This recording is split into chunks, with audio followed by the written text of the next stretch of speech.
शहजाद साहब, यकीनन आप सूरत हाल को देख रहे हैं, डेवलपमेंट जैसे जैसे आ रही हैं वो अपने नाज़रीन के साथ हम शेयर कर रहे हैं। अब तक जो डिटेल सामने आई है इस पर आप क्या कहेंगे? एक तरफ तो देखा जा रहा है कि ईरान और अमेरिका दोनों ही तरफ से अमन की जानिब कदम बढ़ाने की सोच बज़ाहिर नजर आ रही है। उसका बाकायदा तौर पर उस तरह से सरकारी तौर पर इजहार नहीं किया गया जिस तरह होना चाहिए, और आइंदा आने वाले घंटों में इस डेडलाइन के ख़त्म होने से पहले तवक्को की जा रही है कि दोनों तरफ से कोई सरकारी तौर पर रद्द-ए-अमल आ जाए। लेकिन जो ज़राए से खबरें आ रही हैं, वो चाहे ईरान के ज़राए से हों, वो चाहे अमेरिका के ज़राए से हों, सरकारी ज़राए ही बता रहे हैं कि पाकिस्तान की जानिब से जो इनिशिएटिव लिया गया है उस पर मुस्बत अंदाज में सोचा जा रहा है। दोनों तरफ जो अमन पसंद हल्के हैं उनकी जानिब से इस बात का खैर मक़दम किया गया है कि वज़ीर आज़म शहबाज शरीफ ने अमरीकी सदर से डेडलाइन में 2 हफ्ते की तौसीह की अपील की है, और साथ ही ईरान से भी ये मुतालबा किया है, दरख्वास्त की है कि इन 2 हफ्ते की जंगबंदी के दौरान स्ट्रेट ऑफ हॉर्मोज़ को खोल दिया जाए। तो ऐसे में अगर हम तवक्को करें कि अगले चंद घंटों में ये सूरत हाल मजीद डेवलप हो जाएगी और जो एक्सपेक्ट किया जा रहा है, एंटिसिपेट किया जा रहा है कि अमन की तरफ रास्ता निकलेगा, आप क्या समझते हैं ये मुमकिन हो पाएगा? जी, मेरे ख्याल से एक पॉजिटिव पेशरफ्त तो है। पाकिस्तान की जानिब से पहले भी एक प्रपोजल दिया गया था जिसमें एक सीज फायर का कहा गया था और ईरान से कहा गया था आप स्ट्रेट ऑफ हॉर्मोज़ खोल दें, और अब ये 2 हफ्ते का एक पीरियड निकालना जिसमें मजीद सफारतकारी और बातचीत के जरिए मसाइल को मुस्तकिल बुनियाद पर हल किया जा सकता है। मेरे ख्याल से एक ऐसी तजवीज़ है जिस पर अब अमेरिका की जानिब से भी कहा जा रहा है कि वो गौर कर रहे हैं, और अच्छी बात यह है कि ईरान भी इस पर गौर कर रहा है, क्योंकि पहले ईरान ये कह रहा था कि हम कोई आर्जी सीज फायर पर नहीं आमादा होंगे, कोई जो भी गारंटीज हो वो इस लिहाज से हो कि ये अब एक मुस्तकिल जंगबंदी होगी। लेकिन अब जो स्टेटमेंट्स आ रहे हैं, जो खबरें आ रही है ईरान की तरफ से, वो भी यही है कि वो इस पेशकश को, इस जो शहबाज शरीफ साहब की तरफ से एक प्रपोजल दिया गया है उसको पॉजिटिवली देख रहे हैं। तो मेरे ख्याल से इसके असरात भी हम देख रहे हैं, क्योंकि दोनों तरफ से जो दोनों फरीक है उन्होंने पॉजिटिव जवाब दिया है, अमेरिका ने भी, ईरान ने भी। तो इसके असरात हम आलमी मंडी पे भी देख रहे हैं। तेल की कीमतें 3% नीचे आ गई हैं।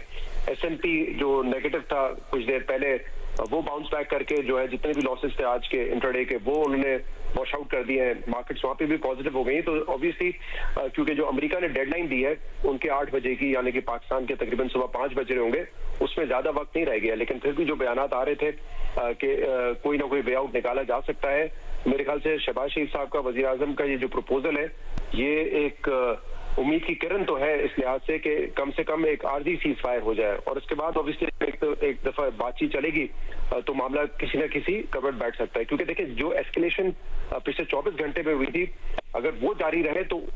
उसके साथ साथ बातचीत तो बड़ी मुश्किल हो जाएगी, क्योंकि जो बदएतमादी है, जो ट्रस्ट डेफिसिट है, वो तो मजीद बढ़ेगा। क्योंकि जैसे इसराइल ने एक स्पॉइलर का रोल प्ले किया, उन्होंने शिराज पे जो पेट्रोकेमिकल फैसिलिटीज है उनको निशाना बनाया, ईरान ने फिर सऊदी अरब की पेट्रोकेमिकल फैसिलिटीज को निशाना बनाया। तो अगर इस माहौल में तो कोई वे आउट नहीं निकल सकता, क्योंकि वो तो एक एस्केलेशन ही होती रहेगी। तो अगर एक सीज फायर आर्जी तौर पे हो जाए तो वो एक वक्त जरूर दे सकता है तमाम फरीकैन को कि वो थोड़ा सा गौर से देखें कि इन मामलात को कैसे परमानेंटली डी एस्केलेट करना है। शहजाद साहब, ये आपने बहुत इंपॉर्टेंट पॉइंट रेज किया है कि मुसलसल अगर जारियत होती रही, उसके लिए ये ज़रूरी है कि पहले मामलात को थोड़ा सा कूल डाउन किया जाए, और इसी सिलसिले में पाकिस्तान की जानिब से ये काविश सामने आई है। अमूमी तौर पर ये देखा गया है कि जब फ़लस्तीन के ऊपर अटैक हो रहे थे, उसी दौरान जब मुज़ाकरात हो रहे थे, तो अटैक्स का सिलसिला इसराइल की जानिब से जारी रहा, और मजबूर किया जाने की कोशिश की गई कि उनकी जानिब से हथियार डाल दिए जाएं, लेकिन हथियार नहीं डाले गए और नुकसान होता रहा। यही प्ले बुक हम देख रहे हैं कि यहाँ पर भी अब तक चलती रही, लेकिन उसमें अब किसी हद तक ब्रेक लगाने की एक कोशिश सामने आई है वज़ीर आज़म पाकिस्तान की जानिब से कि जंगबंदी के लिए पहले ज़रूरी है कि आर्जी जंगबंदी हो, और इस आर्जी जंगबंदी के जो पीरियड होगा, जो वक्त होगा, इसके अंदर मामलात को सुलझाने के लिए मुज़ाकरात किए जाएं, तभी कोई देरपा जंगबंदी हो सकेगी या मुकम्मल जंगबंदी हो सकेगी। जी शहजाद साहब। क्योंकि जी बिल्कुल ऐसा ही है, क्योंकि एक सिचुएशन जो कि एग्रीवेट हो रही है, वहां पे तो बातचीत के जरिए मामला को सॉर्ट आउट करना बड़ा ही मुश्किल लगता है। और जैसे मैंने कहा, जो एस्केलेशन हमने देखी है सऊदी अरब पे हुई, तेहरान पे हुई, ईरान में हुई, उसमें तो कोई वे आउट नहीं निकाला जा सकता। और एक बात तय है कि अगर ये आर्जी जंगबंदी हो भी जाए तब भी जो गारंटर्स हैं, चाहे वो चीन होता है या दूसरे बड़े ममालिक होते हैं, किसी ना किसी को किरदार अदा करना पड़ेगा। क्योंकि जैसा भी आपने भी गजा जंग का हवाला दिया, वहां पे सीज फायर का जो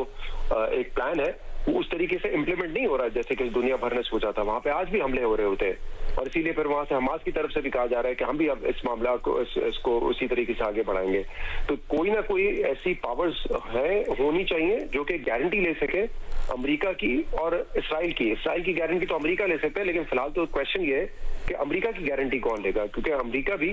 उनके जो सदर है डोनाल्ड ट्रंप, एक के बाद एक झाराना स्टेटमेंट दे रहे हैं। ईरान को स्टोन एज में पहुंचाने की बात कर रहे हैं, उनके एनर्जी इंफ्रास्ट्रक्चर को तबाह करने की बात कर रहे हैं। आज उन्होंने कहा है कि पूरी जो तहजीब है, पूरी सिविलाइजेशन को हम जो है वो तबाह कर देंगे, खत्म कर देंगे। तो ये बड़े खतरनाक किस्म के बयान आते हैं जिससे लोगों का जहन जाता है कि कहीं टैक्टिकल न्यूक्लियर वेपन्स का इस्तेमाल हो जाएगा या कोई और बड़ा अटैक हो जाएगा। तो ये विषय है, ये फसाद है सारे। तो इसीलिए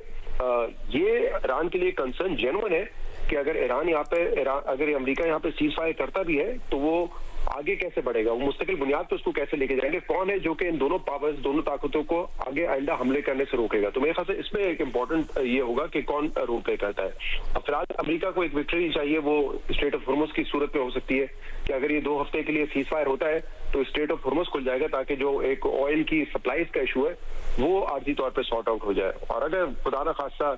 चीजें किसी करवट नहीं बैठती और किसी रेजोल्यूशन की तरफ नहीं जाती तो फिर शायद यही हम दोबारा देखें कि ईरान पर हमले हो रहे हो, ईरान जो है दोबारा स्ट्रेट ऑफ हॉर्मुज़ को बंद कर दे।